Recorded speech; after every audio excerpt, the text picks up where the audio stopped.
भोंदू खराचे कारनामे गुगलवर सर्वाधिक चर्चेमध्ये आहेत। गुगलच्या मोस्ट सर्च कॅटेगरीमध्ये खरातचं नाव आहे। खरातमुळे नाशिक शहराच्याही नावाची चर्चा होतीये। खरातसह चाकणकरांच्या नावाचेही कीवर्ड्स ट्रेंडिंगवर दिसतायत।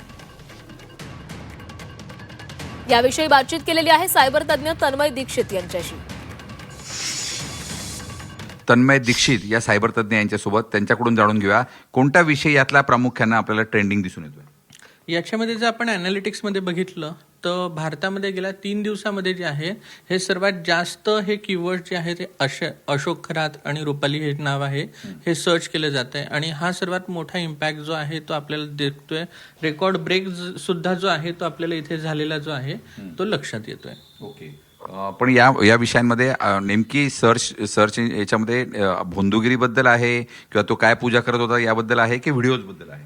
व्हिडिओज बद्दल जी आहे ती सर्वात जास्त तिथे सर्च केली जाते, कारण एक कुठलाही व्यक्ती असेल आणि त्याच्या प्रायव्हसीच्या संदर्भात जर असेल तर लोक मोस्टली प्रायव्हसीच्या संदर्भातल्या गोष्टी काय लीक झाल्यात का, कसं आहे, नक्की काय होतं आणि त्याच्याबद्दल मग केस रजिस्टर झाली आहे की नाही हे चेक करणं जे आहे ते लोक सर्च करत असतात। जगाच्या पातळीवर एप्स्टीन फाईल हे सुद्धा याच पद्धतीनं ट्रेंडिंग होतं, जे आज अशोक खरातचं आपल्याला ट्रेंडिंग सोशल मीडियावर पाहायला मिळतंय।